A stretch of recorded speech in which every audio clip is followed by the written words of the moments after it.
So, have I made any progress at all in trying to create a backyard and homestead here in Scotland? Whilst I know nothing about growing vegetables and tend to forget everything that I plant, is it even possible? Have I made any progress? Is there anything edible in my garden at all? Let's dive in.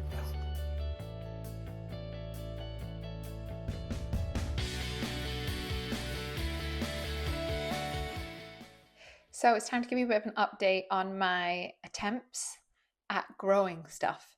And I have to say, this year is working out to be harder. I don't know if it's because I have higher expectations of myself, because I'm now at the point, probably for the last 2 or 3 years, I've successfully grown some chard and some carrots. Last year I grew potatoes.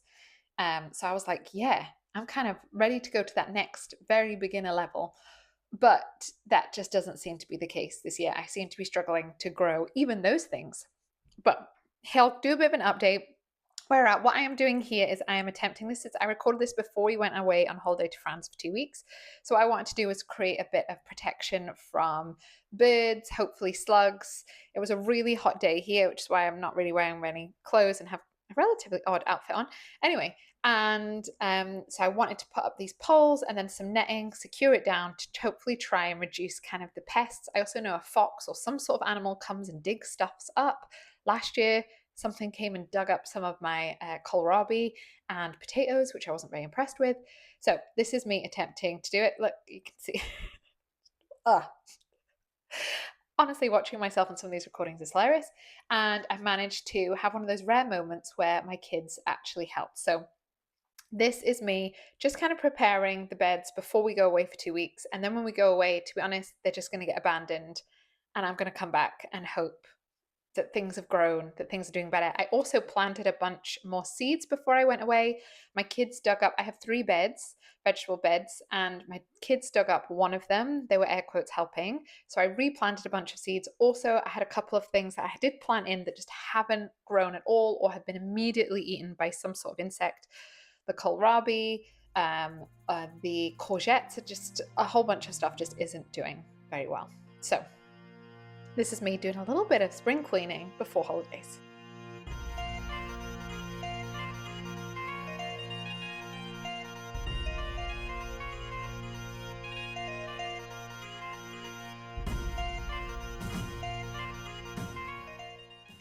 And with everything going on in my life, so I run my business, I work with my clients, I work for a global charity helping with their marketing comms. I have 3 little kids. I'm trying to grow a garden. I'm training for a half marathon. I like to cook my own food. There's just life is full of all these wonderful things that I wholeheartedly choose, and I'm very intentional about how I curate and add things to my life. But it would be easy, and I've had moments where I've thought, why am I doing this? Like, I'm not naturally green fingered. I also, you may have picked up, I'm not great at being that organized with these kind of things. So I plant stuff, I don't remember what I plant, I don't write it down. I'm not one of these people that's really, with gardening, I feel like you need to do a little bit every day to get on top of the weeds. And I'm not really great at doing that. There's too much stuff going on. I kind of do stuff. I have spurts and phases where I do stuff and then I forget about it and realize everything's been eaten. Anyway, but I was thinking about this the other day, and actually, I was like, you know what? The reason that I want to do this, that I'm choosing to do this, that I want my kids to see doing this, and for them to help in whichever way that they can, is because food is so powerful. Like through my own health journey over the years, realizing how much food is medicine has really transformed my life. Like I grew up with so many kind of mild but annoying health issues that just compounded and escalated to being in my 20s and really struggling with hormonal issues, joint issues. I wasn't able to do so many of the things that I really wanted to do, that I felt like brought me joy. There was so much limitations in my life, and I went and saw doctors and had millions of tests run. Everyone told me everything was normal and everything was fine, which I was grateful for, but I didn't feel fine. And anyway, long story short, just realizing how powerful my food choices are and how powerful food can be, like the choices of food. So if we're thinking about these 3 little garden beds, which would be easy for me to be like, to be honest. I do have thoughts that, like, honestly, Kezia, this is totally pathetic, especially this year, because there's just not, it's not flourishing, shall we say. But the reason I want to do that is that each of these beds are like medicine. There's medicine here. There's chard that's growing, that's full of folate, that's really important for your mental health and for your DNA replication and for your energy. There is magnesium in this soil, hopefully, and in these vegetables. I'm, growing my own lettuces so that I don't have to have plastic infused stuff. So, there's the reason for this isn't just to add more stuff to my plate, is to actually create more medicine. And I think we sometimes forget that so much of the path to our healing and the way that we see these results in our hormones, in our bellies, in our lives, in our mental health, in our energy, can sometimes be found in our back garden. It's in the herbs, it's in the plants, it's in the chickens that I'm going to get. There's so much potency there. So that's what I really think about when I'm thinking, oh my goodness. Because to be honest, I don't like doing things that I don't feel like I'm very good at.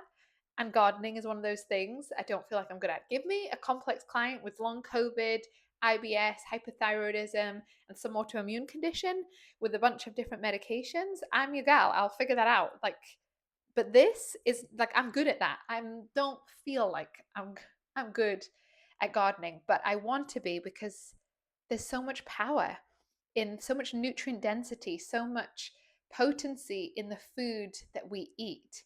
And so even if I'm just getting a little bit of chard or a little bit of lettuce without the plastic, and getting a couple of eggs from my chickens and getting all the choline that brings, then that feels really worth it to me and really aligns. And I just want to remind you, like, you might not want to start growing your own vegetables, and that's totally fine. But remember that food is medicine. What you eat really does matter. And culturally, we've kind of been brainwashed or just forgotten that the food we eat creates us. You're not just, my kids are growing at a rapid rate. And so they're a really obvious example of the food that I feed them is literally becoming their bones, their muscles, their brain growth, like all of these things. It's more obvious in children, but even as adults, our cells are constantly renewing. And the food that we eat isn't just an optional extra, it is essential, along with sleep, along with oxygen, along with water. It is essential for your aliveness. And so the food that you eat is really important. It becomes a part of who you are. And I think we've forgotten that. And I think that's why I want to connect back with a little bit. Like, yes, I buy the majority of my food from a supermarket or from a veg box or whatever, but actually just remembering the power of food, the power of my ability to create my own medicine, to create my own healing. I just think that's so worth it.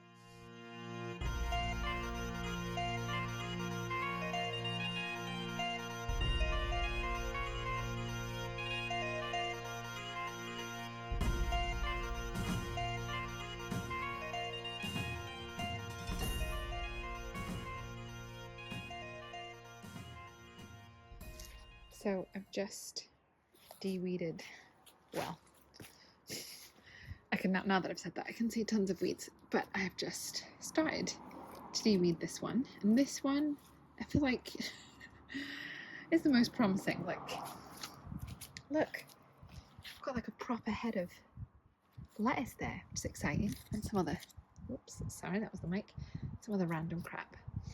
And just before you went away, so this is now probably about 3 weeks ago, I planted some more stuff here at the very start that has just failed. A lot of my courgettes have literally not gone anywhere. Look, I think this is the last of my struggling courgette plants, but there was a couple, I think if you saw in any of my previous videos, they've all just disappeared.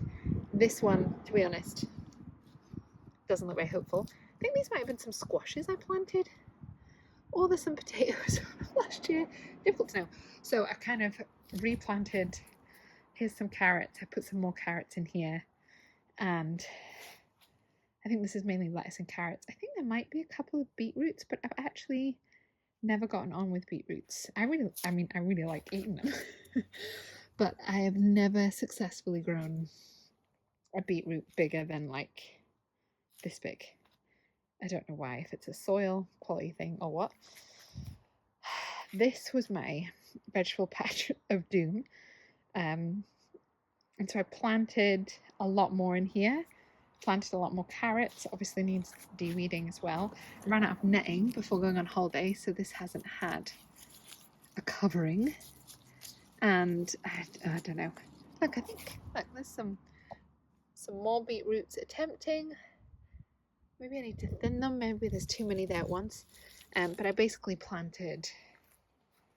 I can't remember what I planted here, but I planted a bunch more stuff before I went on holiday, just to see if I could resurrect this. But it's basically become a massive weed fest. And I've got some chard here that obviously, I don't know, caterpillars enjoying. Somebody's enjoying the chard. Actually, to be fair, I like chard. It's like, if you've never had it before, it's really easy generally to grow. I get rainbow chard because I love all the colours. Normally my chard does much better. I normally have like this whole bushel of chard, but anyway, but it's a bit like, treat it a bit like spinach. Really mild flavour, full of folate, all this like good stuff. But I'm pretty sure before I went on holiday, because if you don't remember, if you don't avidly follow every single update, I planted this and then my kids dug it up, so I then replanted it, and I have planted, oh look, here you go, here's some more courgettes. Now I have grown courgettes in this section before. If you have any tips on how to keep these courgettes alive, let me know, because I don't think they're gonna survive. I'd like them to. I've managed to grow tiny courgettes before in the past. Like, I don't know, one's about the size of my fingers, but never bigger. And last year, a lot of them rotted. So, all insights, welcome. So I'm not sure what's going to happen. Look, I've got one solitary carrot. That's what's left. I did rows of carrots all along here months ago now, but that is what was destroyed and dug up by my girls helping one day. And I have since taught them that Mummy does not want help with her gardening unless specifically asked. Now this one, I think, looks like got a bit more life, but I'm pretty sure the majority of this is weeds. And it needs a massive de-weeding. This is what I get all the weights. This is like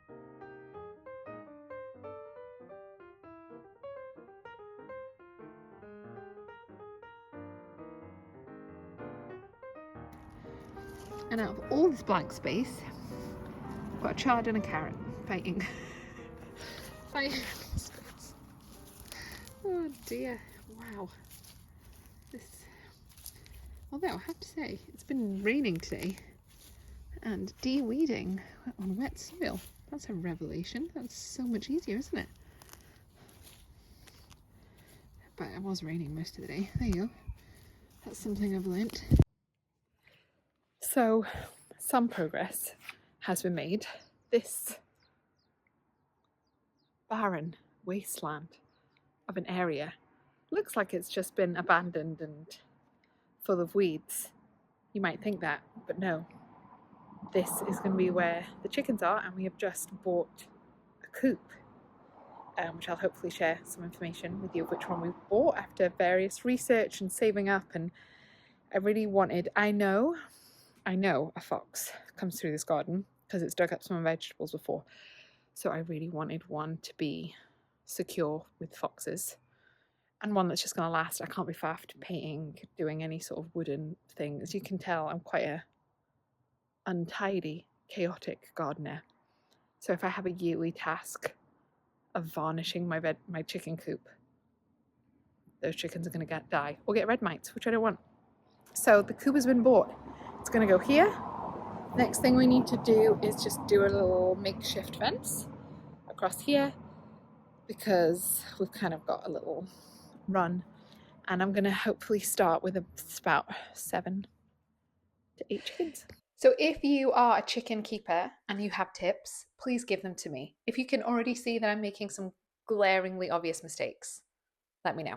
Anyway, this is me back to de-weeding. And again, I just want to come back to why on earth I want to keep chickens. Now, I've never kept chickens before. So in 6 months' time, I might be coming on here and being like, this is the worst idea ever. Don't ever keep chickens. But I've wanted to do it for years. So I'm someone that has a lot of ideas all the time, and my mind often is going with lots of fun things. But I often sit with an idea for a long time before I take action on it, just because I get so many every day. But having chickens is definitely something I've wanted to do for about 5 or 6 years. So the kids are a bit older now. I'm not going to say they're old enough to be able to help with it, but they're old enough to like not eat the poo that they that the chickens will leave, or like not eat the chicken feed. So that's enough for me. But coming back to this food as medicine, there's another reason for chickens, part of it. I think that might be this year, that might be the area where I make most progress. I'm not sure from a vegetable perspective, although from this shot, it looks like stuff's growing, mainly grass, but you can see that rainbow chard coming up. There's lots of random carrots in random places where I didn't plant them, which I'm guessing is maybe down to the children's air quote help.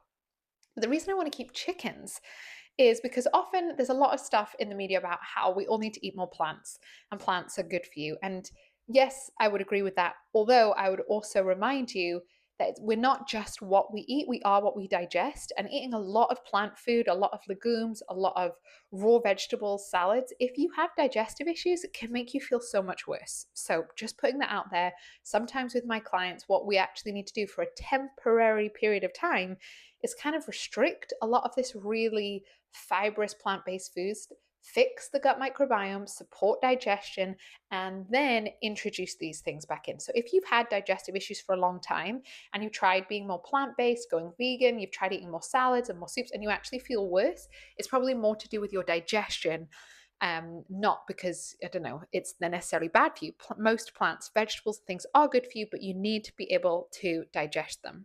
But another thing that's really important, so it's not just plants that are on medicine, also other foods. Like I'm a big proponent of animal foods as well, which is why I want to keep chickens, mainly for the eggs. Eggs are such a great food source. Now, as long as you don't have an intolerance or allergy to them, which sometimes comes up with clients, eggs are an incredible source of nutrients, of protein, of healthy fats. Even if you're vegetarian, eggs are something you can eat loads of every single day. Like eggs are so good for you. One of the reasons is they are a really good source of choline. Now, choline is really important for your mental health and for your brain development and for the actual function. And it is a precursor for something called acetylcholine, which is a really important neurotransmitter for your brain. It also supports methylation, which is a process of DNA replication, if we put it really simply, and detoxification. It also plays a role in your stress response and supporting estrogen metabolism, so it's great for your hormones.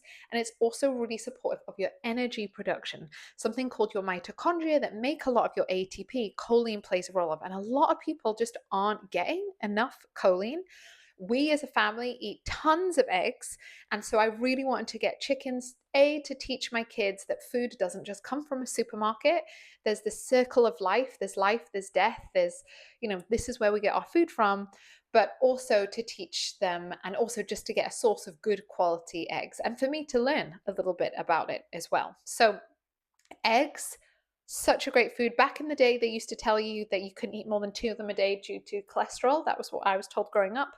That's been debunked. Eggs, as long as you are not allergic or as long as you're not intolerant to them, are something I would like to see my clients including on a daily basis, ideally, just because of how supportive it is for your brain health.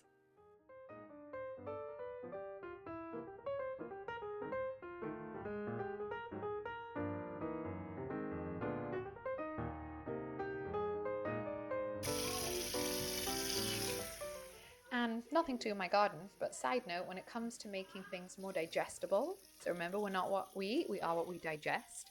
When it comes to legumes, which a lot of people can feel like makes them a bit farty and windy, soaking. So this is me having soaked some dried chickpeas for, I think it's over 24 hours in solid water. I'm now putting in the pot, and this is the key thing. So a lot of you know how to soak or might know that you want to soak dried chickpeas, but if you leave them to sprout for a couple of days, then they'll grow little sprouts and it makes them so much more digestible before you cook them. Right, and now here is a mild, and I'm choosing to make this a celebration, is me doing a tiny bit of harvesting. I am gathering some chard and some lettuce for an omelette that I'm making for lunch. I'm just going to chop up, I use chard a bit like spinach, so you can eat it raw, but I tend to put it cooked in things like curries, omelettes, those kind of things. And I've got some, one of the things that is growing quite well is my little lettuces, which is great actually, because I got so sick of buying organic lettuce from the supermarket covered in plastic and it was so expensive. So my lettuce is doing really well. So this is me just harvesting a little bit of chard, doing a little bit of de-weeding, gathering a little bit of lettuce for my lunch.